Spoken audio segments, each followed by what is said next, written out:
Nous avons le plaisir de recevoir cet après-midi Olival Frère, qui est professeur à l'université de Bahia et qui va nous parler de l'interprétation de la mécanique quantique aux technologies quantiques et qui va faire l'effort, et on l'en remercie, de nous faire une conférence en français. Il m'a posé la question et je lui ai dit que s'il le pouvait, ça serait bien. Et il a accepté de faire cet effort, donc merci Olival de venir nous parler en français ici, puisque nous sommes quand même au centre de l'Institut qui héberge l'Académie française, et donc il est bien de pouvoir parler français. Merci beaucoup Hervé, et merci à tous qui sont dans cette salle aujourd'hui. Et merci pour l'invitation. J'ai connu Hervé par la présentation qui a été faite par professeur Frank Laloy, quand nous étions en train d'organiser un handbook on the Interpretation of Quantum Mechanics. Frank Laloy m'a suggéré ton nom pour être entre les auteurs. C'est un grand plaisir. Alors, ce que je vais présenter maintenant, je dis que j'ai un cadre plus large, mais je vais me concentrer dans un cas spécifique et à la fin, je reviens au cadre plus large. Le cadre plus large, c'est compris dans le titre. Aujourd'hui, on parle de technologie quantique. Je dirais qu'il y a peut-être à la fin des années 90, on parlait de l'information quantique. L'information quantique comprenait la possibilité de bâtir un ordinateur quantique, mais aussi de la cryptographie quantique. Mais au fil et à mesure, on a développé cette idée de technologie quantique. Ils comprennent aussi les possibilités de métrologie, les possibilités d'utilisation pour des sensors. Et ce qui est dans ma tête comme un problème intéressant pour réfléchir sur la science, c'est qu'aujourd'hui, c'est un champ qui a motivé beaucoup de jeunes physiciens, de jeunes mathématiciens pour faire de la recherche dans ce domaine. On a beaucoup de ressources et vraiment, par le titre technologie quantique, on pense toujours aux applications technologiques. Alors, quand on pense quelle est la physique, quelle est la science qui est derrière ces technologies quantiques, on voit deux types de choses. Il y a des choses qui concernent je dirais, la science de l'information, la construction des algorithmes quantiques. Et c'est ça, ce n'est pas la situation que je vais parler. Il y a aussi des techniques qui ont permis la manipulation des systèmes quantiques un par un dès les années 80, au moins des années 80, c'est-à-dire un photon à chaque fois, un électron à chaque fois. Et on a aussi des principes physiques, des principes scientifiques qui sont derrière ce type de recherche sur les technologies quantiques. Quand tu vois quels sont les principes physiques, il y a des principes qui sont bien établis et bien compris dès le début de la mécanique quantique, par exemple la superposition, les principes d'incertitude, l'effet tunnel, mais on a aussi des principes ou même des domaines qui ils se sont développés, je dirais, un peu tardivement en comparaison avec le début de la mécanique quantique. C'est le cas de la décohérence, c'est le cas de l'intrication, c'est le cas de l'optique quantique. À ce moment, on s'arrête à penser, ok, mais quelques de ces sujets, en particulier ce qui concerne la décohérence et ce qui concerne l'intrication quantique, ça c'était des sujets, je dirais, considérés plutôt philosophiques à un certain moment et pas un sujet strictement scientifique. Et c'est ce cadre-là que je vais réfléchir quelles sont les caractéristiques de la science qui, à un certain moment, on a un mélange, je dirais, entre les concepts scientifiques, des problèmes conceptuels, des problèmes de fondation, de fondement, des problèmes philosophiques, et ces problèmes, como ils se sont devenus des problèmes strictement scientifiques et même des problèmes et même des concepts qu'on peut utiliser pour les applications technologiques. C'est exactement ce type de transition que je suis intéressé. Alors, ce que je vais faire, je vais prendre un cas qui n'est pas le cas de la décohérence, ce n'est pas le cas de l'optique quantique, mais c'est le cas de l'intrication.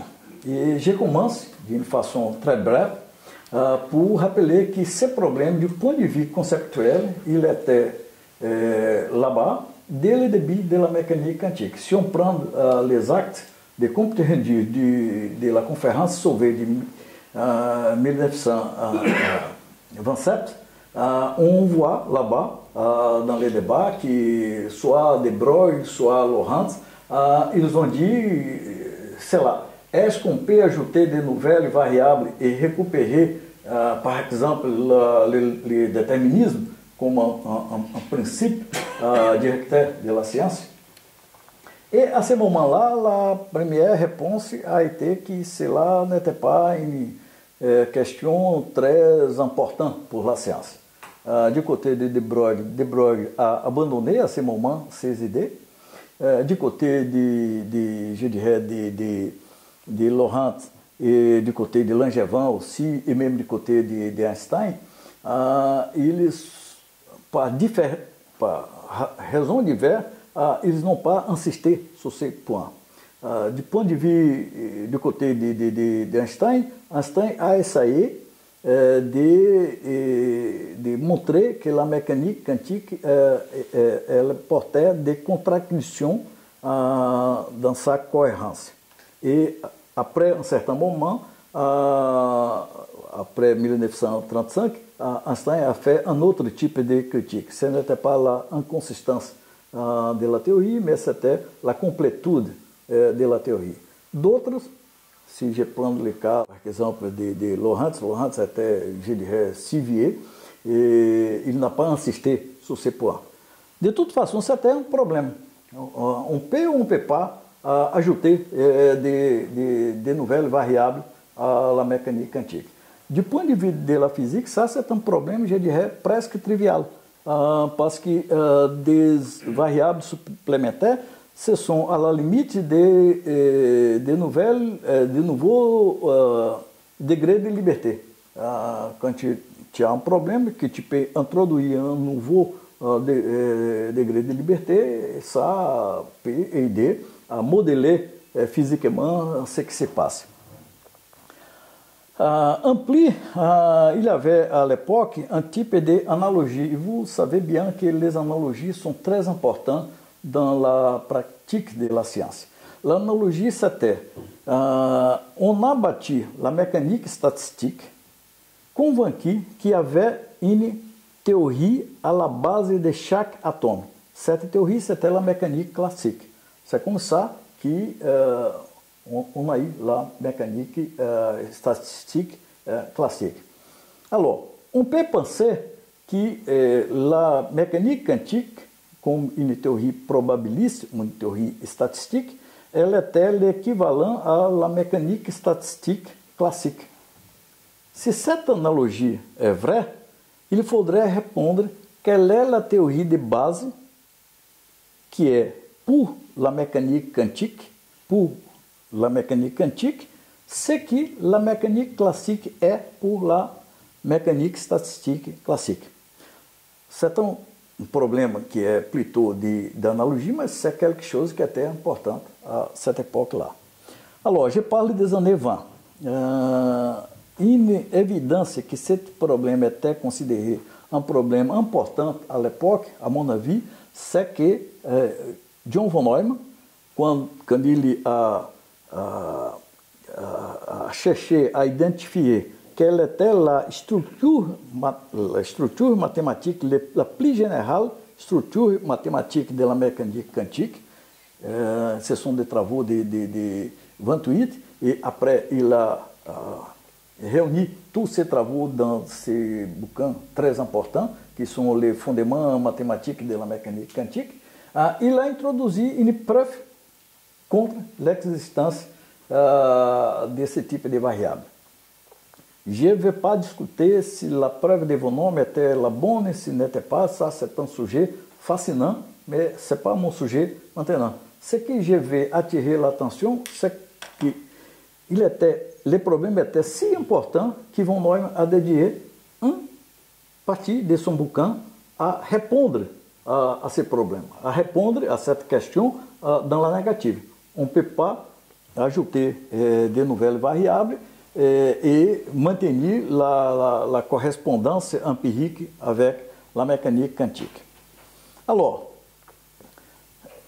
cela a été les années 20. Aux années 30, on a eu, et j'ai déjà parlé, ces critiques que Einstein a fait et que Bohr a répondu.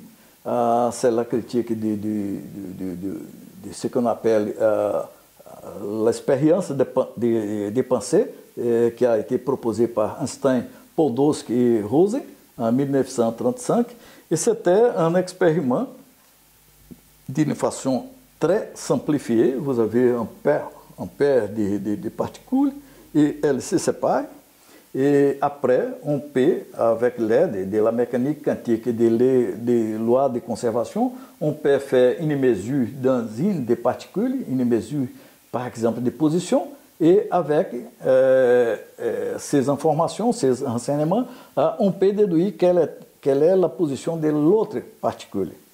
Et alors, Einstein a dit, mais je peux faire une mesure, pas de position, mais une mesure de momentum, de quantité de mouvement, et de la même façon, je peux déduire quelle est la quantité de mouvement de l'autre particule.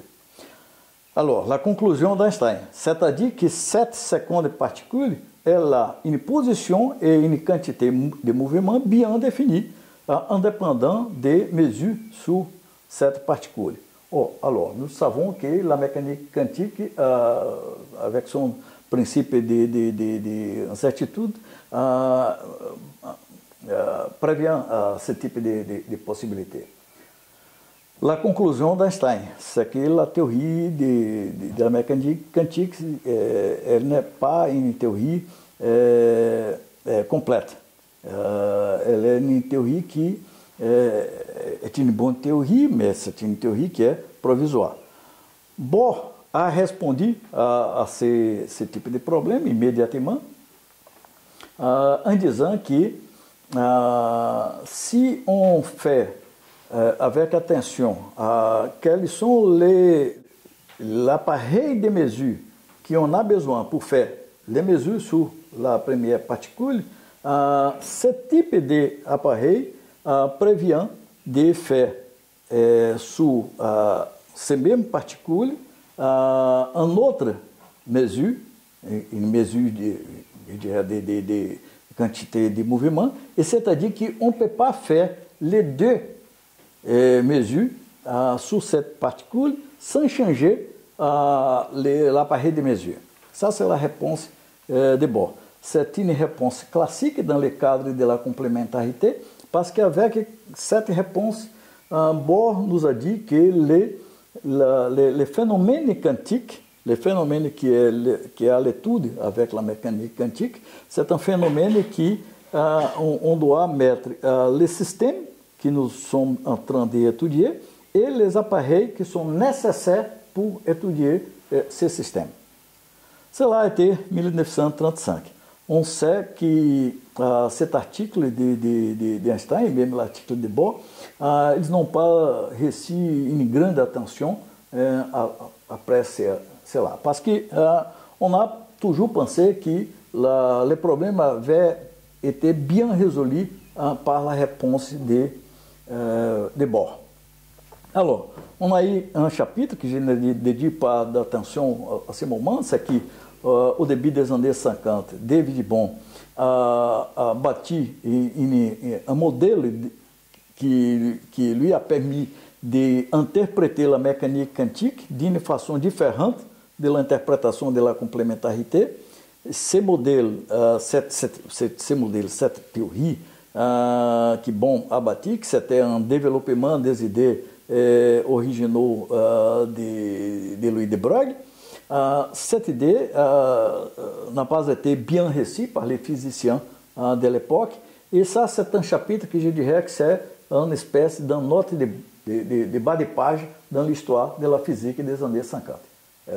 C'est l'interprétation de Bohm et comme cette interprétation, ce qu'on appelle l'interprétation de variables cachées, ou l'interprétation causale, como que cette interprétation a été reçue. Alors, tout cela a changé en 1965 avec le théorème de Bell.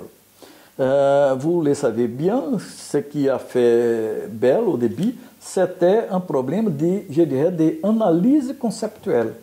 Parce que c'est vrai qu'il avait été bien motivé par l'exemple de la théorie de Bohm. Bell a dit que en 1952, j'ai vu l'impossible être fait par Bohm. Mais ce que Bell a fait n'a pas été une nouvelle interprétation de la mécanique quantique. Ça, c'est très important. Même si c'est vrai que John Bell, il a adhéré, il était très sympa à l'interprétation de Bohm, l'important c'est que ce que Bell a fait a été une chose différente. C'est ce qu'on appelle une analyse conceptuelle. Il a essayé, vous le savez bien, ce sont deux travaux que Bell a publiés en 1964, qui est à Paris un peu après. Et un de ces travaux, c'est un essai de montrer qu'il y avait des défauts dans la preuve mathématique de von Neumann contre les variables cachées. Et l'autre travail, le deuxième travail, c'est le travail qui a été le plus important parce que Bell a analysé l'argument, l'expérience de pensée que Einstein a fait. Bell a cherché d'identifier quelles étaient les prémices dans le raisonnement d'Einstein. Et il a identifié ces deux prémices, ces deux assumptions, le réalisme et la localité. Le réalisme, c'est si simple que si vous n'êtes pas engagé dans cette discussion, si vous discutez cela avec un chimiste ou un étudiant d'ingénierie, il dirait qu'est-ce que c'est là? Parce que le réalisme, c'est exactement de dire que les systèmes ont toutes ces propriétés bien définies, même s'ils ne sont pas sous l'observation d'un scientifique. Chose comme cela. Ça, c'est le réalisme que Einstein a professé. Et l'autre, je dirais que c'est une demande qui est liée à la relativité, mais la façon la plus précise de dire, c'est la propriété de la localité. C'est-à-dire que si on fait une mesure sur un système qui est dans cette position, cette mesure ne peut pas changer le système d'autres particules qui est écarté de la première particule ou du premier système. Ce que Bell a fait, c'est avec cette inégalité, il a vite compris que la mécanique quantique, dans certains cas, la mécanique quantique faisait une violation de ces inégalités. Alors, ce qu'on appelle un théorème de Bell. La mécanique quantique peut violer les inégalités de Bell. Le graphe, c'est justement pour montrer que ce n'est pas en tout cas, que la mécanique quantique viole les inégalités de Bell. Ce sont dans certains cas. Et ça a une importance énorme pour les expériences, parce que tous les jeux, après des expériences, a été d'identifier quelles ont été les bonnes expériences pour faire cela. Je ne vais pas entrer dans des détails. Alors, il y a, après le théorème de Bell, il y a toute une histoire qui commence avec l'expérience de Clauser et l'expérience de Routh. Ce sont deux expériences. 1972, Clauser a obtenu les résultats de la mécanique les prédictions de la mécanique quantique et, pourtant, une violation des inégalités de Bell. Et Richard Routh, les deux, ce sont des physiciens nord-américains, Richard Routh a trouvé l'opposition. Il a trouvé, avec ces résultats, que la mécanique quantique était violée par ces expérimentos. Et après cela, on a eu une espèce de course de ces expériences. Je ne vais pas entrer dans les détails de ces expérimentos, mais je vais dire que aux années 80,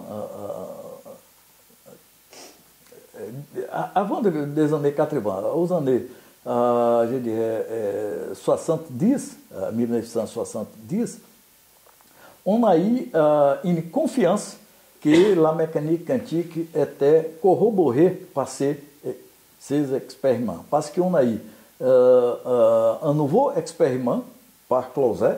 Il a refait l'expérience que Routh avait fait. Et on a eu un autre expérience qui a été fait par Ed Fry, tous les deux 96, et ils ont obtenu des résultats en accord avec la mécanique quantique. Mais à ce moment, on a commencé ce qu'on appelle un nouveau chapitre de ce développement. C'est le chapitre, c'est le suivant. Pour passer d'une théorie si simple comme ça pour des résultats bien précis, adéquats à l'expérience, il faudrait faire des suppositions supplémentaires. Et ces suppositions, c'est ce qu'on appelle les loopholes ou les échappatoires. Je dirais qu'après l'expérience de Clauser et de Fry à 76, on a commencé un nouveau chapitre. Ce nouveau chapitre était de faire de nouvelles expériences en fermant ce type d'échappatoire, ce type de loophole. On sait qu'aux années 80, l'expérience la plus importante de ce sens a été faite par Lansper et par ses collègues ici à Paris. Lansper a fait 3 expériences et l'expérience la plus importante, c'est l'expérience dans laquelle il a changé les polarisateurs, l'orientation des polarisateurs, c'est-à-dire il a changé l'appareil de mesure pendant le vol des photons. C'était l'expérience avec des photons optiques. Et après, je dirais que ces expériences ont été un succès. Et je dirais que soit l'expérience d'Aspect et les 2 expériences de Clauser sont à la base de son prix Nobel 2022. Bon, après, on a repris ce type d'expérience au début des années 90, parce qu'on a eu une nouvelle. Et la nouvelle a été une chose de vraie importance technique. C'est qu'on a appris qu'on pouvait avoir une nouvelle et une meilleure source de paires de photons corrélés. Et je ne vais pas dans les détails, c'est ce qu'on appelle la conversion paramétrique descendante. Et après, on a commencé à initier des expériments, de nouvelles expériences avec Xi, Mandel, Zeiling, Gizan et d'autres. C'est-à-dire, la grande conclusion, je dirais, c'est une conclusion que peut-être on est arrivé autour de 2015, que les loopholes ont été fermés et qu'on pouvait faire confiance à cette corrélation très forte entre les deux systèmes quantiques. Et ce qui est intéressant, c'est que, vous voyez, je dirais que la base qui a permis le prix Nobel de 2022, peut-être elle a été bien établie en 2015.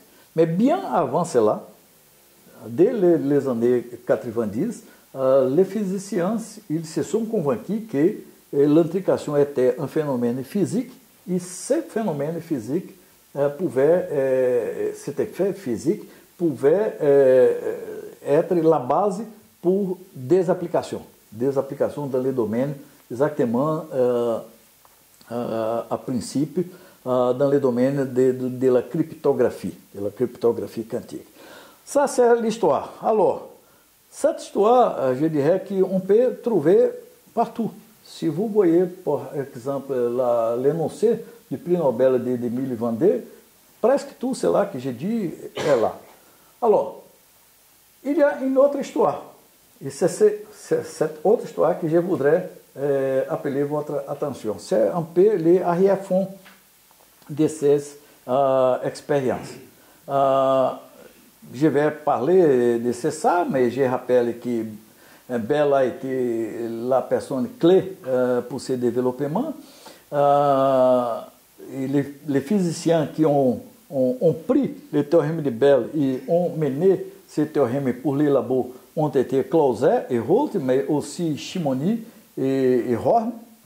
Mais il faut, pour mon raisonnement, il est très important de faire noter que ces jeunes physiciens, ils ont eu le soutien, je dirais, des physiciens seniors, de vieux physiciens.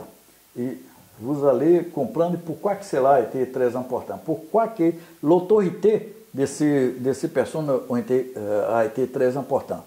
Ici, j'ai deux exemples, du côté de l'Amérique et du côté de la France. Aux États-Unis, cela a été Wheeler et Wigner, cela ont été les deux physiciens qui ont soutenu que ça c'était de la bonne physique, ça c'était important d'être fait. En France, c'était Bernard d'Espagnol. Ça c'est important, c'est parce que nous sommes ici dans l'héritage d'Espagnol. Mais on a beaucoup d'indications du rôle d'Espagnol. Et peut-être, pour moi, en tant qu'historien, l'indication la plus importante, c'est qu'il a été le directeur de l'école de Varena en 1970, à un moment que ce sujet était un sujet un peu écarté, et il a invité pour cela Bell, mais pas seulement Bell, il a invité Shimony, et j'ai dit que l'école de Varena, l'école d'été à Varena, 1970 a été le premier endroit où ces choses ont été ouvertement débattues. Bon, et à la fin, ce sont les trois héros de notre histoire. Il y a aussi je dirais, des héros qui ont aidé ces héros. Nous avons Frank Laloé, et je sais bien que si vous parlez avec Alain Aspect, il va dire que Frank Laloé a été très important dès les rencontres de Erich 1976, où ces choses ont été débattues et Frank Laloé est quelqu'un qui a bien compris ce qui était le sujet. Et à ce moment, c'était très important parce que Alain Aspect était en train de commencer son projet de thèse de doutorat d'État. Alors, la fin de l'histoire.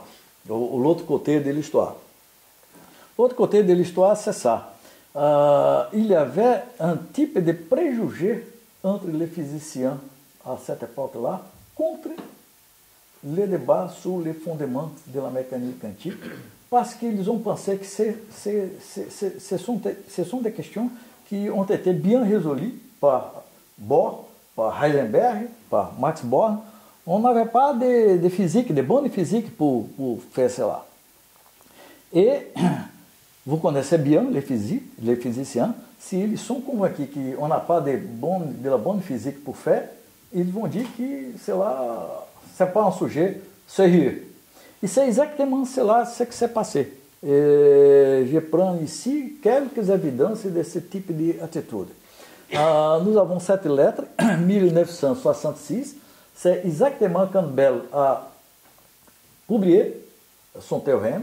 Bell, à cette époque, était déjà un physicien bien connu, parce qu'il travaillait à cette époque au CERN, avec la construction des accélérateurs. Et Leon Rosenfeld a écrit ces choses-là. I need not tell you that I regard your hunting hidden parameters as a waste of your talent. Ça, c'est une très élégante façon de dire pour quelqu'un, vous êtes en train de faire, il me manque les mots français pour perdre votre temps. Perdre votre temps. Gaspiller. Oui.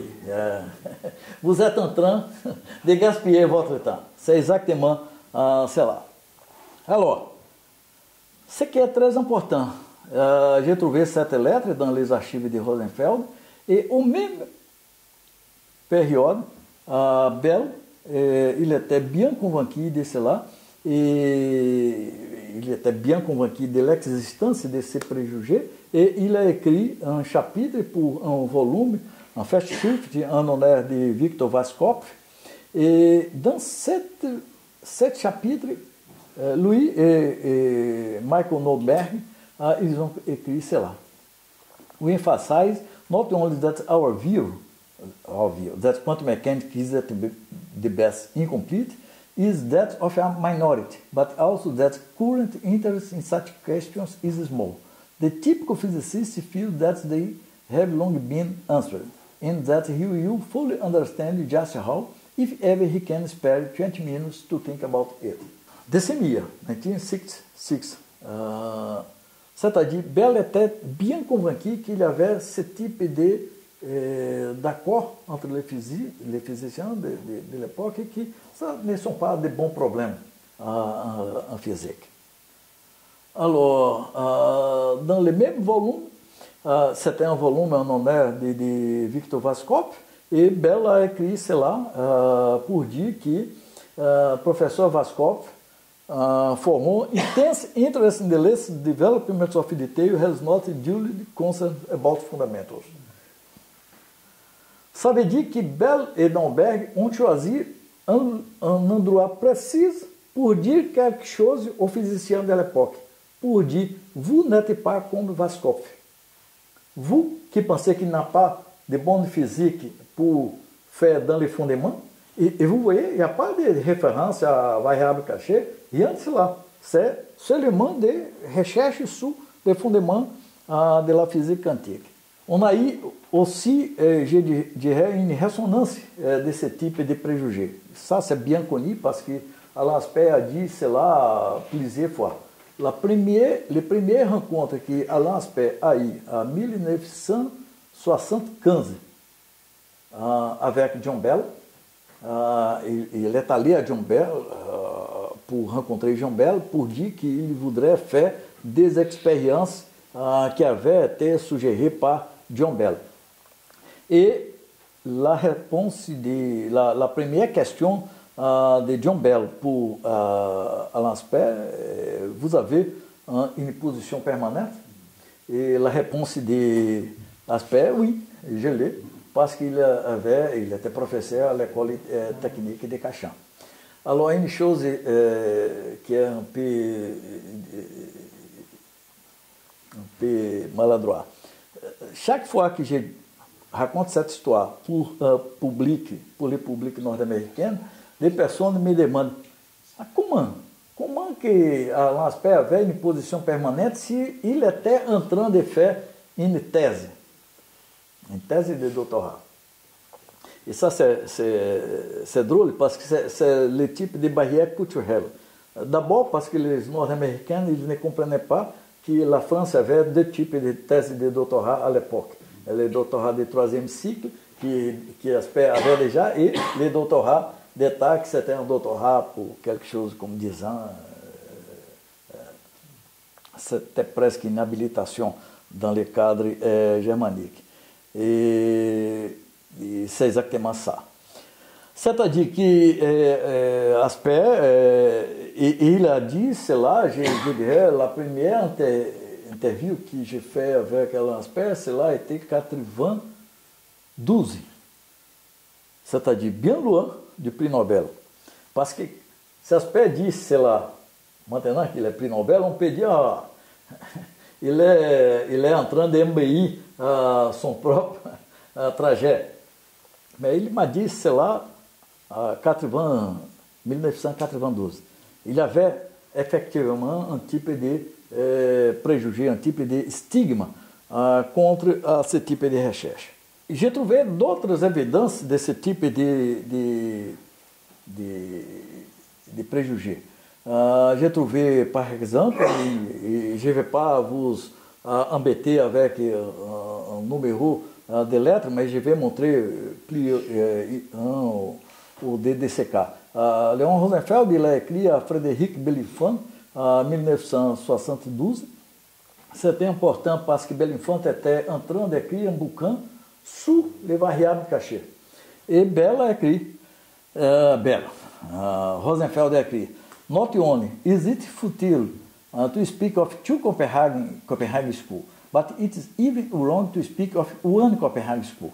There has never been any such thing, and I hope there will never be. The only distinction is between physicists who understand quantum mechanics and those who do not understand quantum mechanics.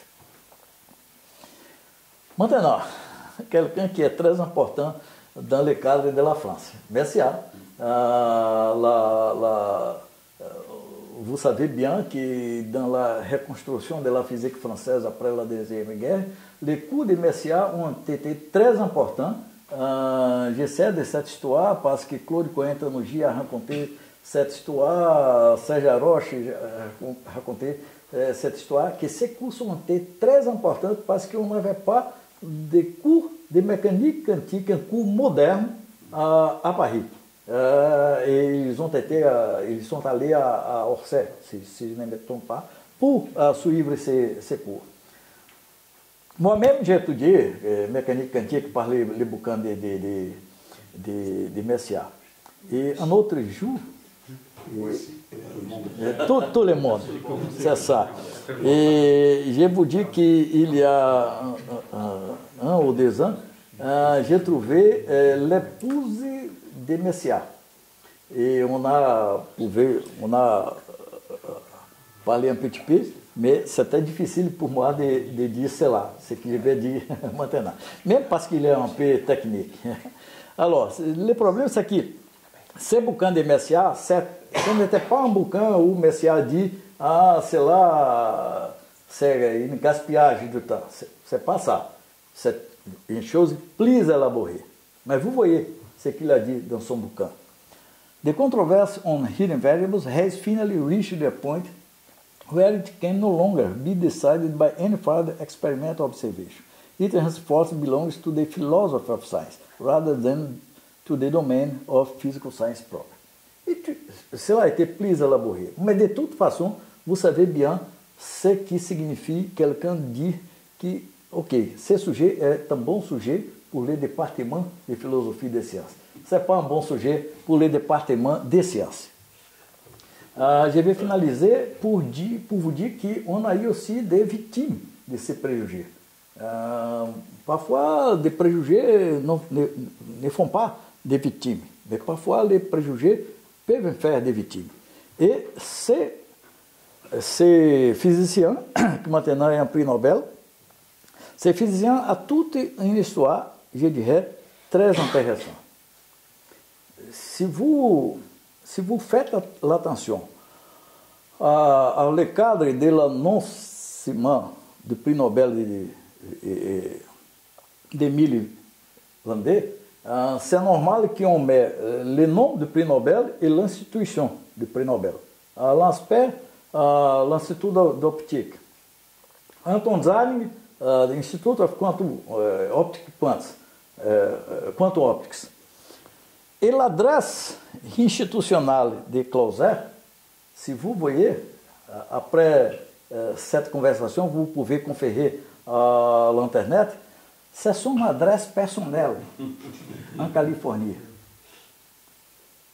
C'est un peu bizarre. Parce que s'il y a quelque chose que vous gardez en tant que physicien, c'est la relation institutionnelle. À ce moment, je suis à la retraite. Mais si vous me demandez quelle est mon institution, pas de doute, l'Université fédérale de Bahia. Alors, quel est le problème? C'est parce que Closer n'a jamais obtenu une poste permanente dans des universités nord-américaines. Cela a été un temps difficile pour la physique nord-américaine au début des années 80, 60, 1970. Mais un facteur qui a été très important, c'est que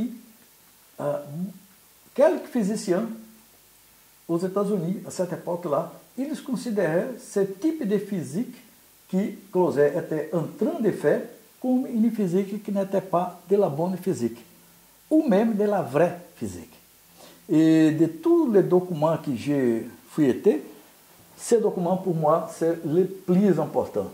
Parce que vous voyez, c'est une lettre de Chamonix pour Closer. Chamonix, un ami de Closer.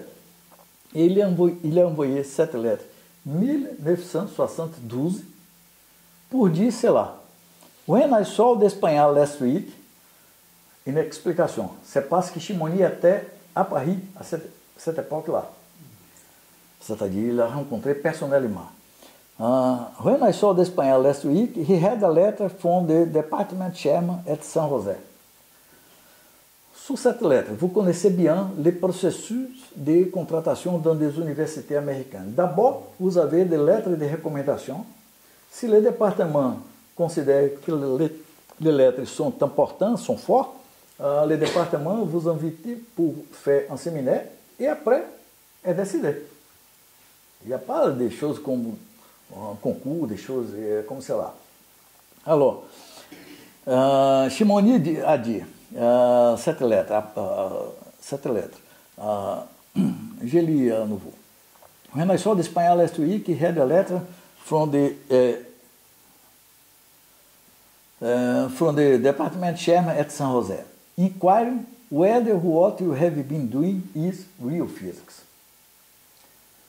Ici, le plus important, ce n'est pas la lettre, c'est le type de question.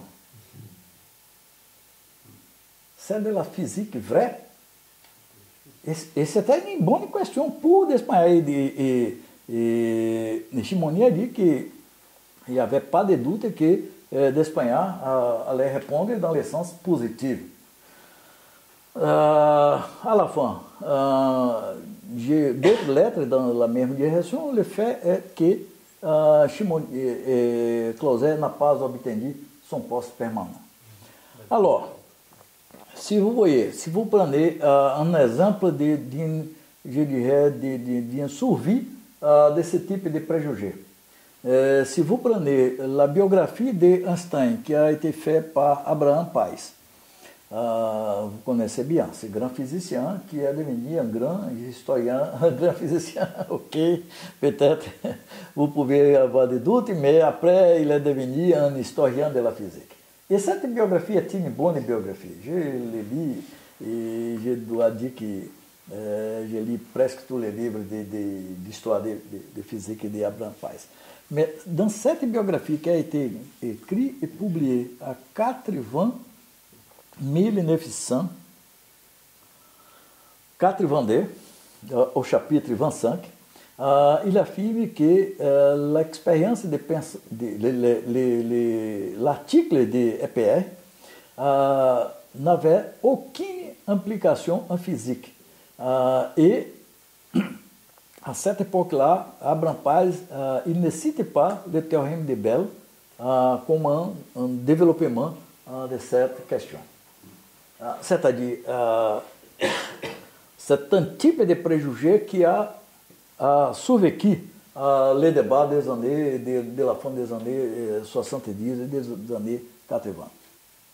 Après ce bref examen de recherche sur les fondements et les interprétations de la mécanique quantique et leurs implications expérimentales et technologiques, au moins deux conclusions peuvent être tirées.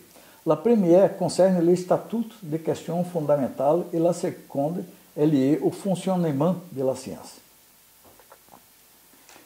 La première conclusion. On pourra croire que la fécondité des réflexions fondatrices, comme cela, s'est accompagnée d'un apaisement de débats fondateurs. On peut penser que ce type de débat, si on ne peut pas un cours de variável cachée, si on ne peut pas garder le réalisme et quel type de réalisme, on peut penser que ça c'est une chose du passé. Mais ça, c'est loin d'être vrai. Il y a effectivement des PC comme l'intrication comme un effet physique, la compréhension de la décohérence et le développement de l'optique quantique. Mais cependant, la déclaration selon laquelle une vision réaliste de la mécanique quantique est incompatible avec la préservation de la localité relativiste ne convient pas à de nombreux physiciens. On a eu même toujours un nombre de physiciens qui n'acceptent pas ça, qui cherchent de trouver une autre voie de surpasser ces problèmes. D'autre côté, il y a d'autres questions qui, si importantes, qui restent ouvertes et je dirais même aggravées. E d'autre côté, il existe encore une diversité embarrassante des interpretations qui sont viables, des interpretations alternatives de la mécanique quantique qui sont viables. Qu'est-ce que ça veut dire que sont viables? Elles ne sont pas en désaccord avec les résultats expérimentaux que on connaît. Alors, ça c'est un grand défi.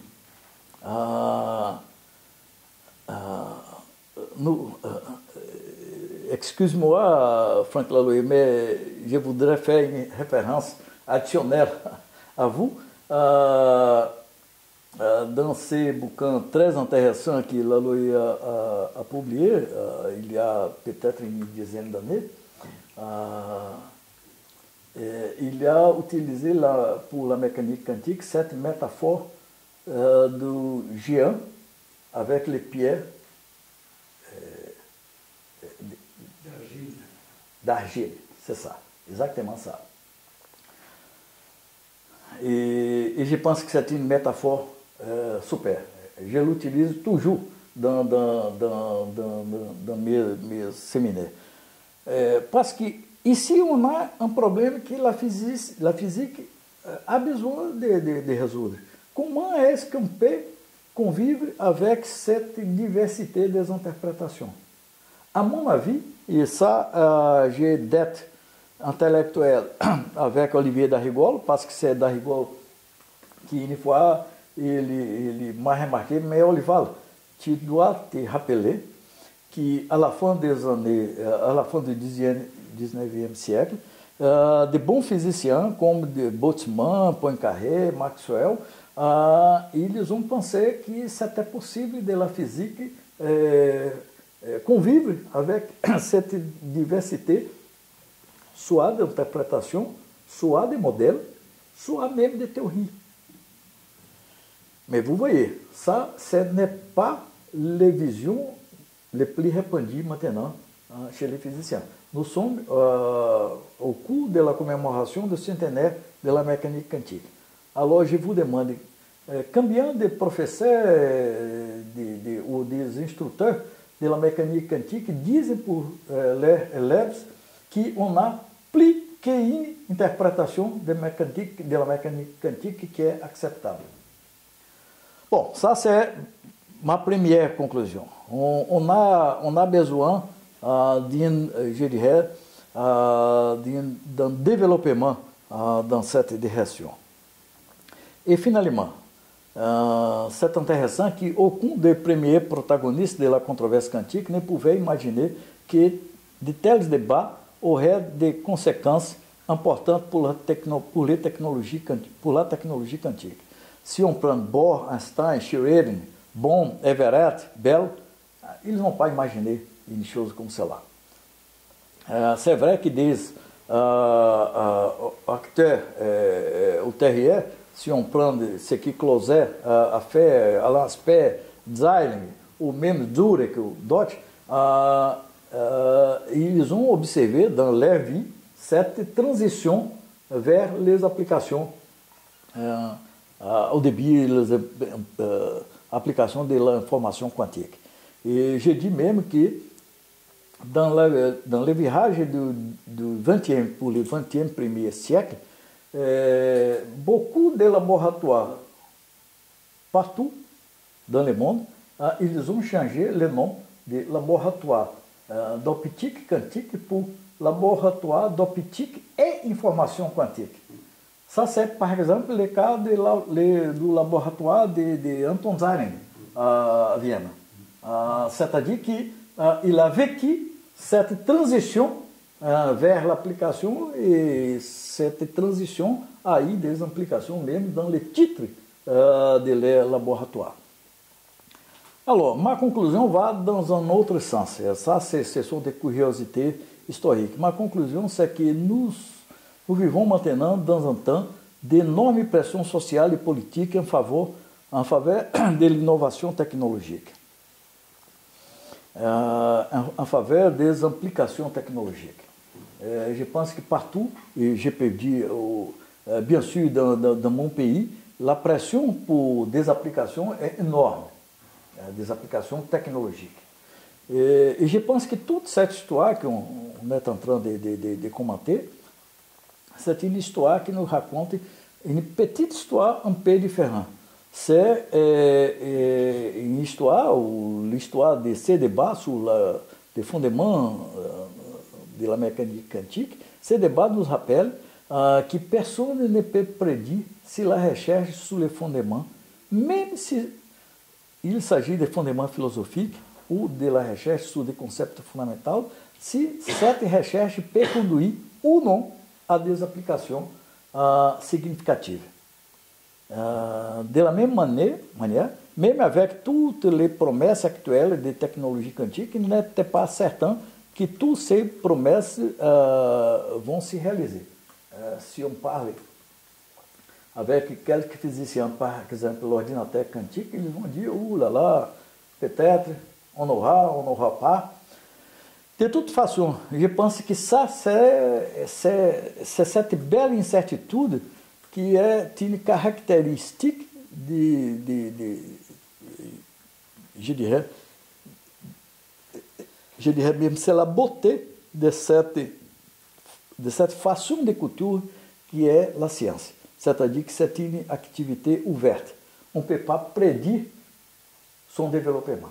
On ne peut pas prédire si on va convivre avec ce type de problème dans les fondements les prochains 200 ans, par exemple, comme Newton et les cartésiens et Leibniz, ce débat a survécu plus de 2 siècles, ou si on va résoudre ces problèmes dans 10 ou 20 ans. Personne ne peut faire cette prédiction. Mais ça, c'est la science. La science est belle, la science est utile, exactement parce qu'on ne peut pas prédire son avenir. C'est ça. Merci, messieurs. Merci.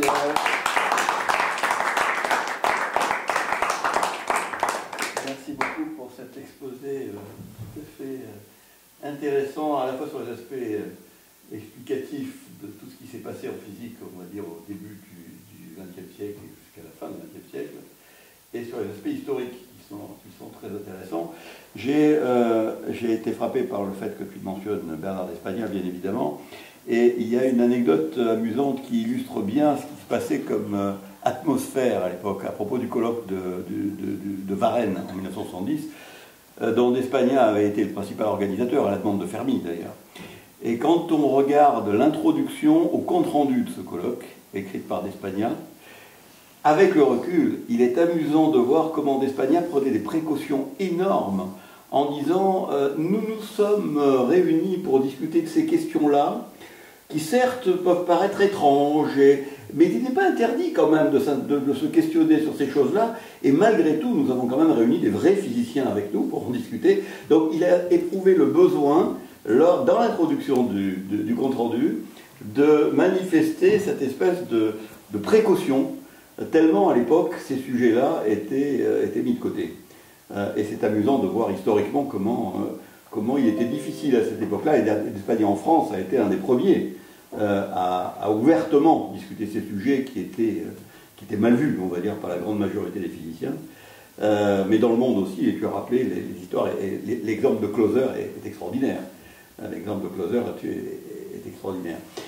Une deuxième petite remarque concernant ce que tu dis à propos du fait que les physiciens constatent, mais n'aiment pas, qu'il y ait des interprétations dont on ne peut pas dire laquelle est la bonne, qu'on ne peut pas trancher, et qu'il faut vivre avec plusieurs interprétations, et c'est vrai que les physiciens n'aiment pas ça. La majeure partie des physiciens préféraient qu'on ait une bonne théorie qui décrit le réel tel qu'il est, et puis comme on faisait en mécanique classique, on a une théorie, c'est la bonne.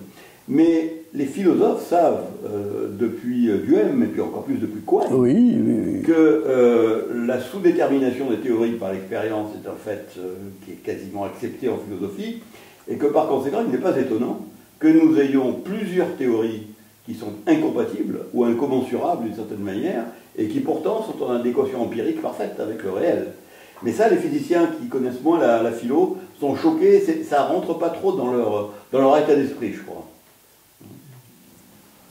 Si vous me permettez, je vais dire des choses sur cela.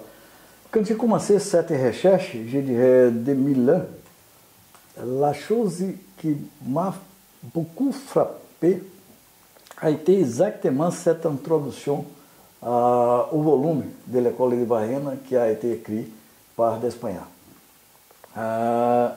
J'essayais de trouver un papier que j'ai publié en 2003 où j'ai cité une partie de cette introduction par Despagna et j'ai dit que c'était de la diplomatie. Et la chose, parce qu'il y avait des choses comme ça. Vous devez être préparé parce que c'était très important, parce que cette introduction, c'était la lettre que Despagna a envoyée aux gens en invitant des gens pour participer. Et après, il a remanié et c'est l'introduction du volume de l'École de Varenne. Et il a dit des choses comme cela. Vous devez être préparé pour écouter des choses que vous pensez que c'est de la bêtise. Mais ne vous inquiétez pas. Vous devez écouter et répondre d'une façon politique, d'une façon, je dirais, éduquée à ce type de... C'était de la diplomatie, comme cela. Alors, l'autre chose, je pense que maintenant, je dirais qu'une conséquence de toute cette histoire, c'est qu'on a eu un rapprochement entre philosophie et physique. Ce n'est pas le sujet de mon exposé, mais je pense que ça c'est vrai. Si vous voyez, partout il y a des gens qui sont des philosophes, qui sont bien entraînés pour comprendre les enjeux scientifiques qui sont en débat, même ici en France, vous sont des exemples dans cette direction. Il y a d'autres. J'ai beaucoup discuté aux États-Unis avec Jeffrey Bubb, qui a été un élève de David Bohm. C'est-à-dire, il a été un élève de doutorat de David Bohm. Il a été traîné professionnellement en tant que physicien, mais il est devenu un philosophe. Il est un professeur au département de philosophie, des choses comme cela.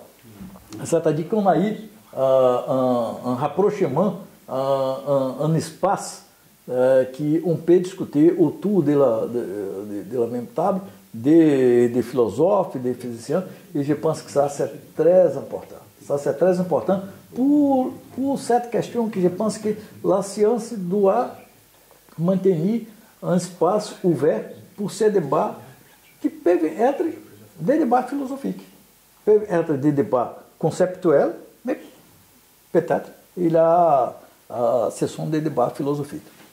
Une petite anecdote, la première fois que j'ai cité Durkheim dans une rencontre de philosophes, parce que j'ai dit exactement cela, j'ai dit cette situation n'est pas nouvelle, parce que cela est un exemple de la théorie de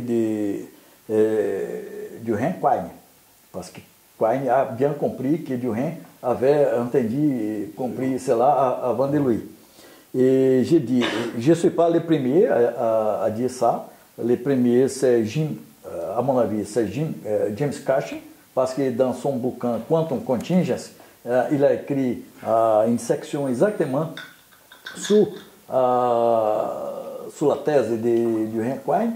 Et je dis, ça, c'est une illustration, la diversité des interprétations est une illustration de la thèse de Durkheim-Quine. Mais j'étais surpris parce que pas mal de philosophes qui étaient dans la salle, ils étaient contre cette histoire, parce qu'ils ont pensé que peut-être si on parle de Durkheim, on parle de Quine, on va ouvrir la porte pour le relativisme de la science. Et bon, je dis, mais relativisme n'est pas un fantôme. On ne peut pas prévenir le relativisme en empêchant de discuter les choses. Et les choses sont comme ça. Je pense qu'on a une diversité des interprétations. Et du point de vue de la philosophie, c'est exactement Pierre Durkheim et William Quine qui ont dit qu'on a ce type de caractéristiques qui c'est la sous-détermination de la théorie pour les données empiriques. Et certains philosophes opposés à cela, ou des physiciens opposés à cela, pourraient utiliser certains écrits de Quine, où justement il va un peu trop loin en comparant les objets scientifiques à la mythologie, c'est possible. En disant que le statut de... Bon, mais ça c'est l'extrémisme de Quine à certains moments, mais je crois qu'il faut prendre la partie un peu centrale de ce qu'il a dit qui est profonde. Et on ne peut pas condamner Quine ou d'autres par, je dirais, par peut-être des excès. On ne peut pas condamner Newton par ses études d'alchimie et même ses études de religion. Absolument. Des questions? Alors, Michel. Oui, c'est une anecdote personnelle. Il se trouve qu'en 68, j'étais visiting scientist à la division théorie du CERN et que mon bureau était attenant à celui de Bell. Donc, on discutait souvent de la physique. Il s'occupait beaucoup des égalités, des anomalies de Bell, Adler et Akiv à l'époque. Donc on discutait pas mal de ce sujet et puis de ce que je faisais moi aussi. Je travaillais un peu avec Veneziano sur les débuts de la théorie des cordes. On n'a jamais parlé des problèmes de fondement de la mécanique quantique. J'ai totalement ignoré, jusqu'à 20 ans plus tard, qu'il travaillait aussi sur les problèmes de... Comme il a bien expliqué qu'il faisait de la physique des particules élémentaires la semaine, et le dimanche et le week-end, il faisait les fondements de la mécanique quantique. Et c'était exactement ça. Je n'ai jamais su travailler sur ces problèmes-là. J'ai bien regretté après coup de ne pas avoir parlé de ça avec lui. Mais il semblerait qu'il n'était pas aussi conscient de l'importance de ce qu'il faisait, parce que j'étais à un colloque à Vienne récemment chez Zellinger, et il y avait M. Bertelsmann qui était là, et qui évidemment est le fameux des chaussettes de Bertelsmann, et qui racontait des anecdotes sur Bell. Et il disait, moi je déjeunais avec lui quasiment tous les jours, et je lui disais, mais ce que tu as fait, tu devrais avoir le prix Nobel pour ça. Et Bell lui disait, bon non, ça sert à rien, je me suis amusé, mais ça n'a pas d'importance. Et donc Bell lui-même n'était pas complètement conscient, au moins à une certaine époque, au début, dans les années 80, il a un peu changé d'avis. Mais au début, il minimisait l'importance de son travail. Donc, moi c'était 68, hein, c'est 168. En 68, là, effectivement. Étienne? Non, Michel. Un autre Michel. Alors, je voudrais revenir sur Bernard d'Espagna. Bernard d'Espagna a fait une contribution, à mon avis, essentielle à ce débat concernant les inégalités de Bell, parce que aussi longtemps justement que les inégalités de Bell portaient sur la question de savoir s'il y avait ou s'il n'y avait pas des variables cachées, si la mécanique quantique était, disons, algébriquement complète ou pas. Ça restait presque une affaire de physiciens et peu de gens pouvaient vraiment prendre position à ce propos. Mais Bernard d'Espagna, dans deux articles importants de 1975 et 1978, a complètement transformé le problème en le transformant en fait en un problème d'ontologie aristotélicienne.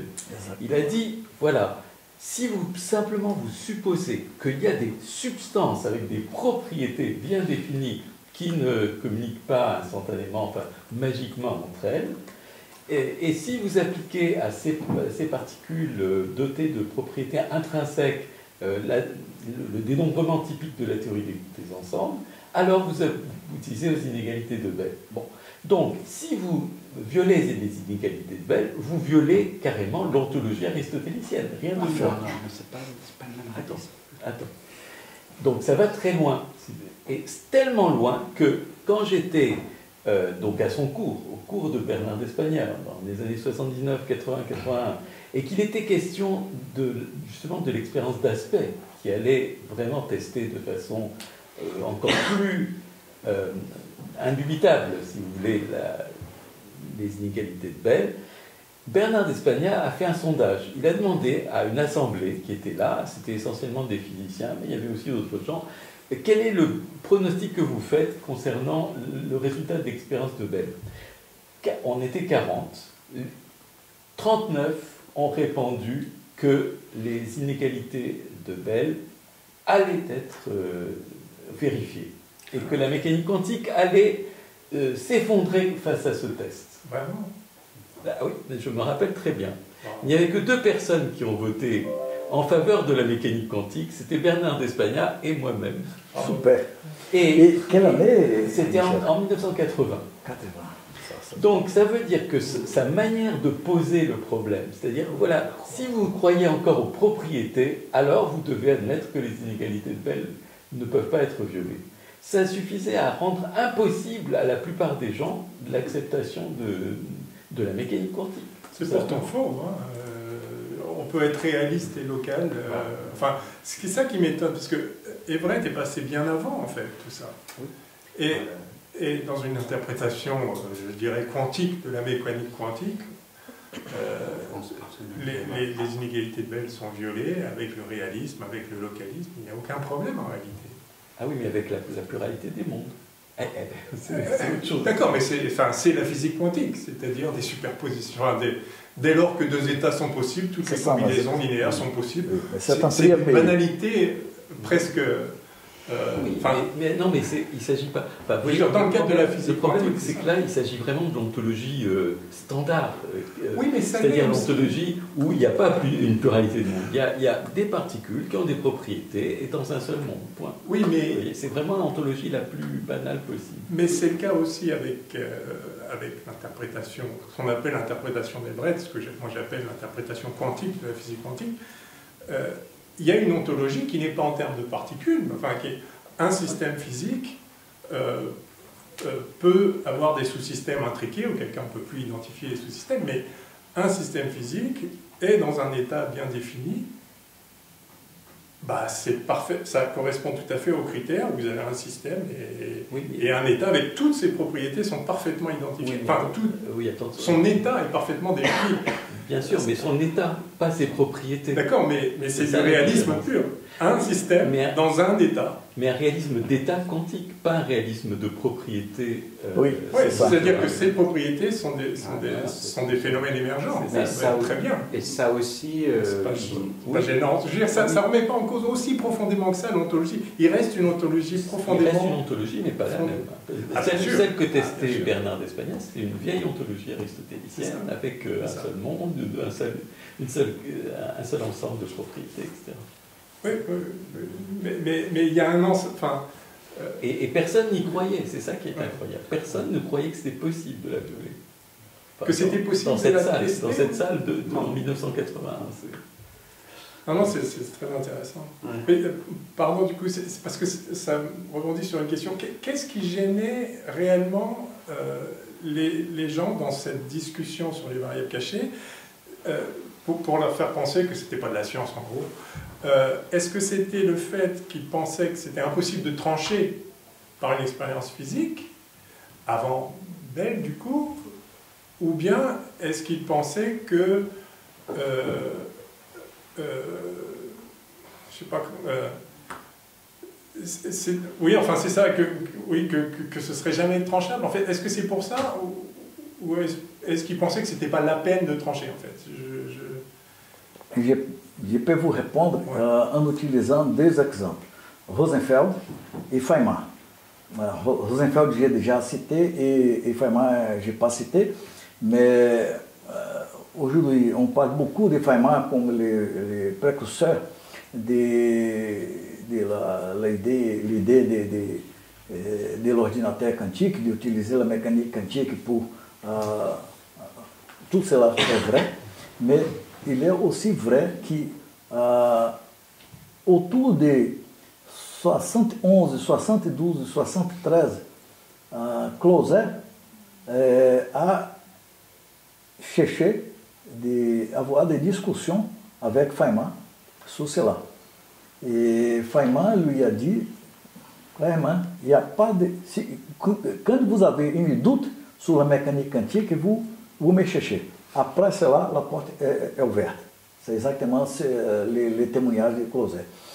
Alors, mon interprétation de ces deux personnages, ils ont pensé que la mécanique quantique était toujours correcte et ils ont pensé qu'il n'y avait pas de risque d'inexpérience entrer en contradiction, une expérience si simple dans le domaine de l'optique, entrer en contradiction avec les prédictions de la mécanique quantique. C'est-à-dire, ils ont pensé qu'il ne vaut pas la peine de faire ce type d'expérience parce qu'on connaît les résultats. Dans ce sens, ça, c'est différent de ce que Michel Bitbol a dit. Je suis frappé par les pourcentages, parce que j'ai dit, mais je peux comprendre ce qui était en question, parce que je dirais que pour les premières expériences, l'expérience de Root et l'expérience de Closet, il y avait effectivement de différentes espérances. Expectations about, sur les sujets. Mais si on parle, par exemple, c'est une chose que j'ai demandé à Alain Aspect, et il m'a dit d'une façon très honnête, quand j'ai commencé à faire mon trajet pour l'expérience de Bell, je savais que la majeure partie des physiciens étaient convaincus que les inégalités de Bell seraient violées. Parce qu'il y avait la deuxième expérience de Closet et l'expérience de Frey, qui a été une expérience plus précise parce qu'il a utilisé du laser pour faire l'excitation des sources. C'est-à-dire, ma conclusion pour vous répondre. Soit Rosenfeld, qui était un bon interprète de la pensée de Niels Bohr, soit Feynman, qui était un des grands physiciens du XXe siècle, ils avaient tellement une confiance dans la mécanique quantique qu'ils ne pouvaient pas imaginer que quelque chose de nouvel pouvait être obtenu de ces expériences. À la fin, on n'a pas obtenu une violation de la mécanique quantique, mais on a obtenu un nouveau effet physique, parce que vous ne trouvez pas, la mathématique est la même, il n'y a pas de changement de la mathématique, de la mécanique quantique, mais vous ne trouvez pas, ni chez Bohr, ni chez Pauli, des personnes des années 20 ou 30, l'idée que vous avez des particules qui sont séparées par 1000 km, como aujourd'hui, et ces particules ont gardé une corrélation. Et la corrélation prédicte par la mécanique quantique. C'est mon idée. Alors, je suis frappé par le pourcentage de nombre de personnes qui dans la salle qui pensaient. Mais je pense que peut-être il y a une différence entre les physiciens qui sont, je dirais, à la frontière de la recherche, dans le cadre de la recherche sur les fondements de la mécanique quantique, et je dirais des bons physiciens qui sont partout, des bons physiciens qui ont appris la mécanique quantique par des bons bouquins et qui les ont fait des applications de la mécanique quantique dans différents domaines, physique atomique, physique de l'état solide, des choses comme cela, et que ces personnes n'ont pas pensé profondément sur le fait que la mécanique quantique et ses résultats mettent en question le réalisme au moins un certain réalisme, une certaine façon de réalisme. Parce que le problème, c'est qu'on ne peut pas dire que le réalisme est en question dans la mécanique quantique. Il faut définir quel réalisme est en question par la mécanique quantique. En fait, ce qui se passe, c'est que les résultats de l'expérience, vraisemblablement, même à cette époque-là, n'étaient pas remis en cause. On pensait que les calculs allaient être bons. Ouais. Mais la vraie question, c'est que les gens n'avaient pas énormément réfléchi à la manière dont il fallait comprendre ce que ça voulait dire. Exactement. Même aujourd'hui, il y a encore beaucoup de débats. Donc le fait que les idées de Bell soient violées par la mécanique quantique est un fait, et plus personne n'en doute aujourd'hui. La question, c'est quel est le sens qu'on peut en tirer. Exactement. Et ça, c'est un problème qui est encore ouvert. Il y a encore des débats énormes sur ce sujet, et la question n'est pas tranchée parce que, effectivement, ça dépend du type de réalisme qu'on analyse et du type de manière dont on veut le comprendre. Et d'ailleurs, tu cites Everett. Pour en revenir à Rosenfeld, qui était un diplomate né et quelqu'un de nuancé, il avait écrit à Wheeler à propos d'Everett, il avait écrit quelque chose, alors j'ai plus les termes exacts, mais grosso modo il avait dit quelque chose de comparable là, en disant qu'il ne comprenait rien à la mécanique quantique, mais je crois qu'il avait même dit que c'était un imbécile. Exactement ça. Ça, c'est un article que nous avons écrit avec Stéphane Osnak, que vous connaissez bien, parce qu'il a été votre étudiant. C'est un article qu'on a publié peut-être il y a une quinzaine d'années.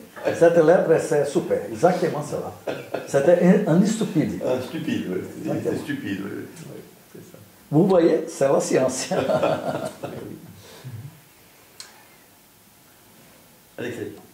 Ouais, merci. Il y a beaucoup de choses avec lesquelles je suis d'accord et beaucoup de choses avec lesquelles je ne suis pas d'accord. Mais c'est un bon exposé. Ouais, mais c'est très bien. C'est très bien. Mais peut-être deux remarques.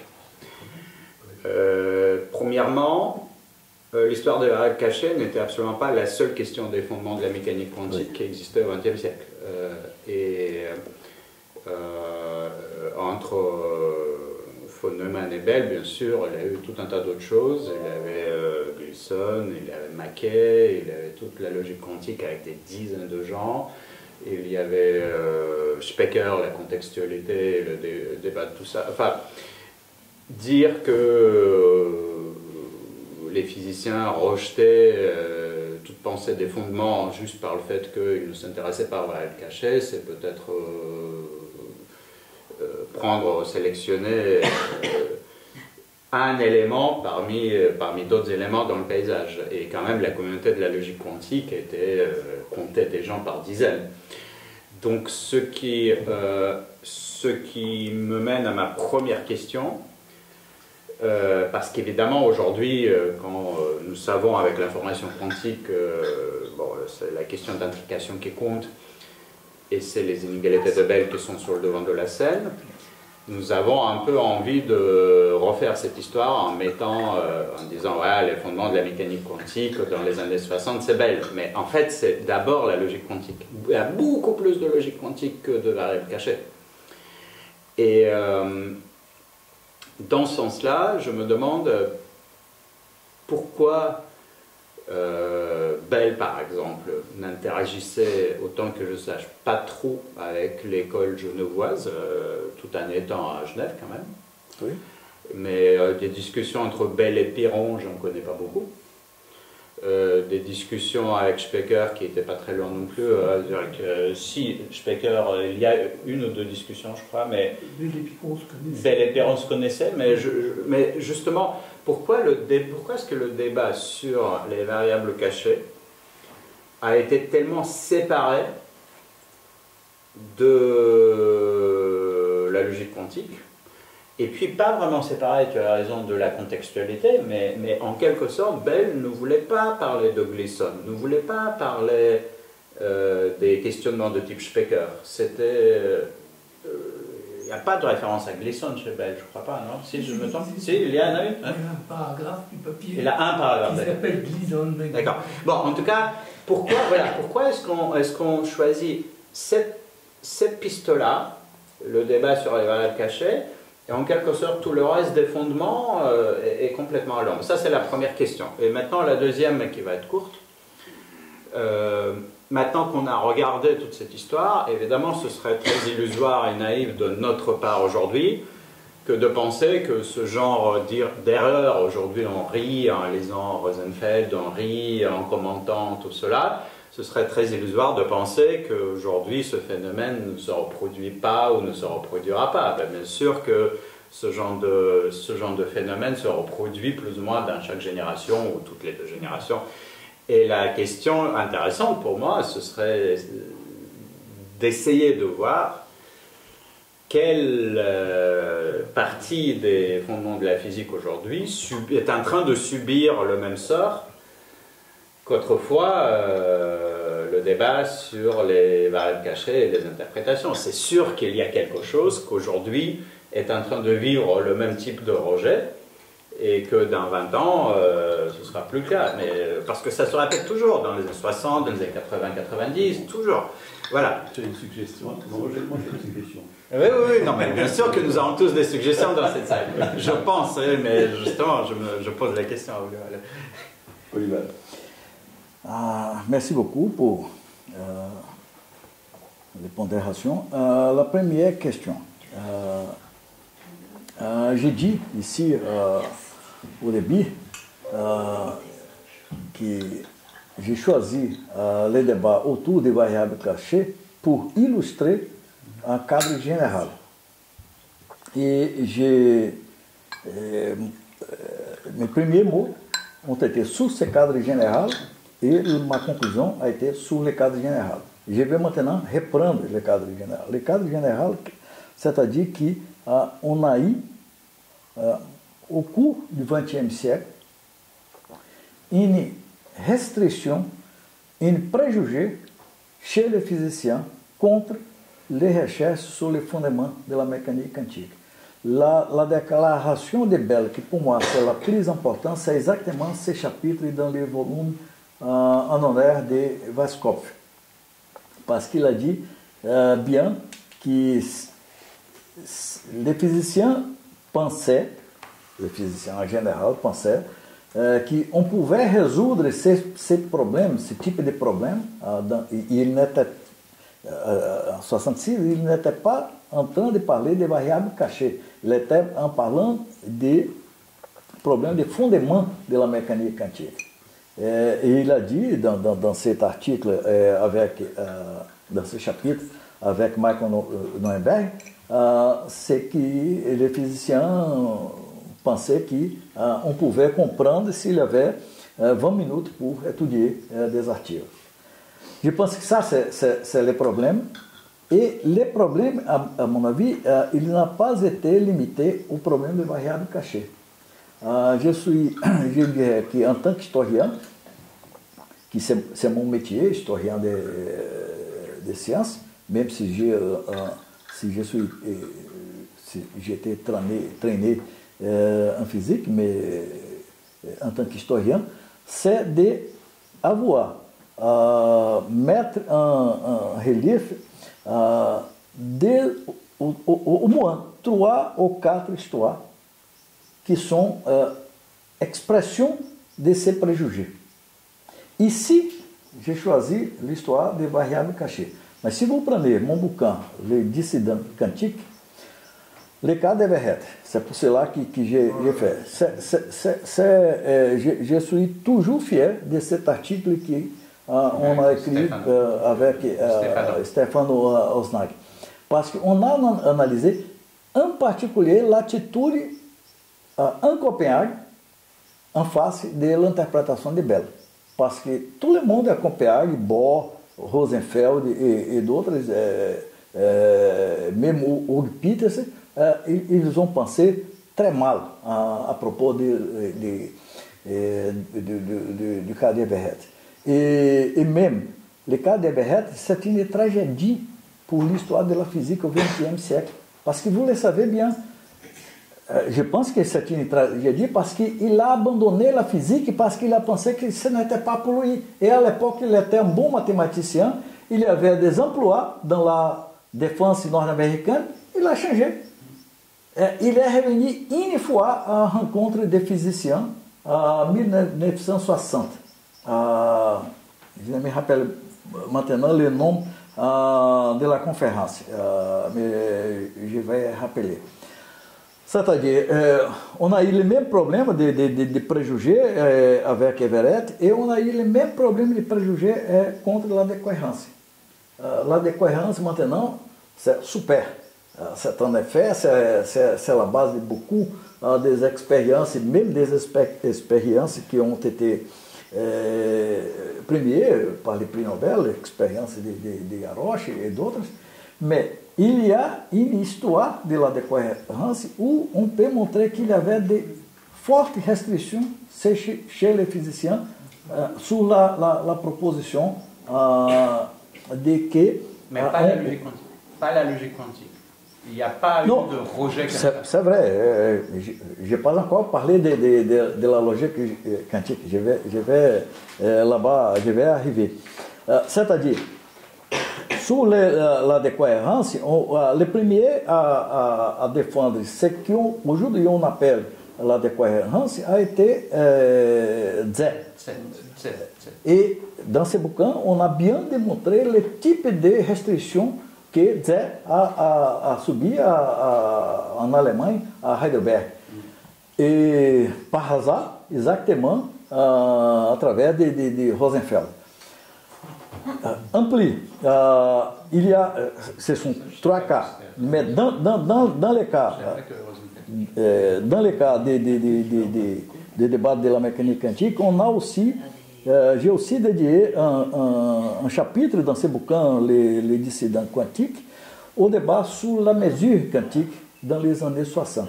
Et aussi, on a eu la même histoire.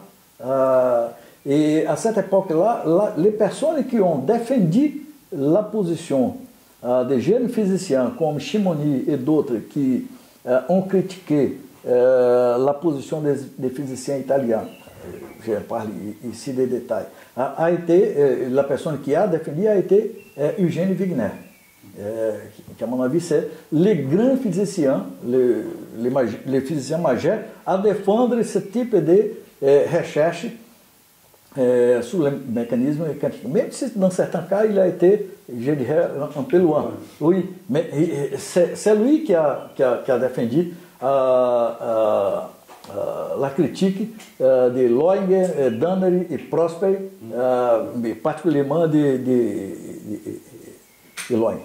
Alors, j'ai dit de ces cas, c'est justement pour dire que ici j'ai choisi un cas. Mais il y a d'autres. La logique quantique, c'est un autre cas important d'étudier. Je n'ai pas étudié le cas. Un autre cas très important, la relation entre gravitation et quantique, c'est un autre cas très important. Je n'ai pas étudié cela. Et je n'ai pas étudié parce que je devais écrire un bouquin, j'avais un délai pour délivrer le bouquin et j'ai choisi certains cas pour illustrer ma thèse.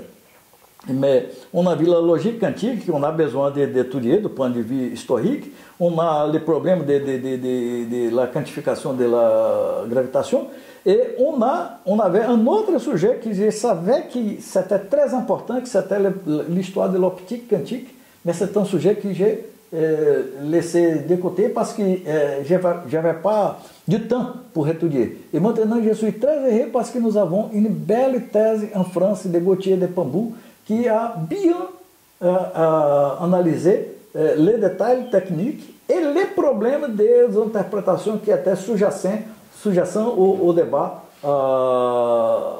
de l'émergence de l'optique quantique. C'est mon expérience.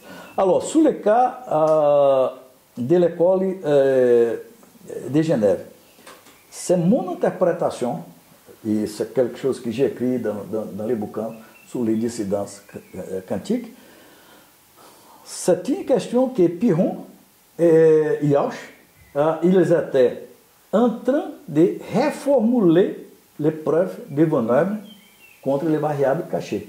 Et ça, c'est mon analyse. Et ça, c'est une chose que Bell n'a pas acceptée.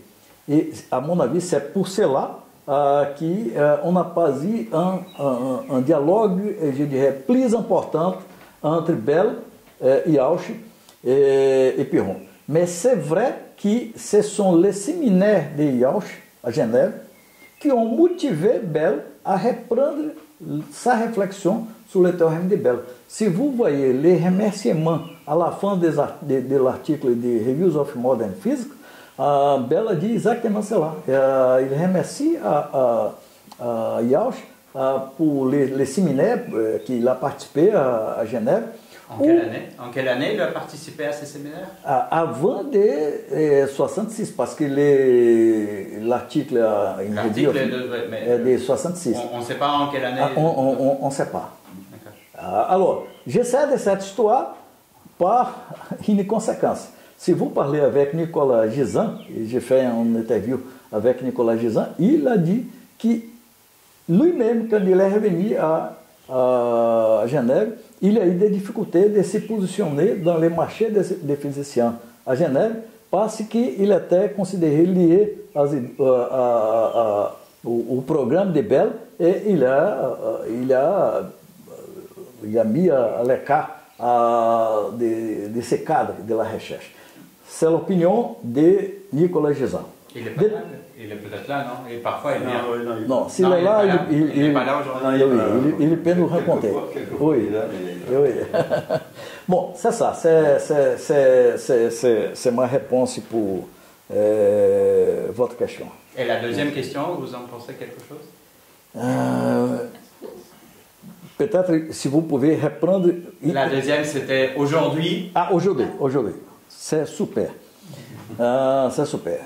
D'abord, c'est parce que comme je suis un historien et je ne suis pas un physicien, je suis incapable de dire exactement quels sont les sujets qui peuvent être qui peuvent subir les mêmes restrições.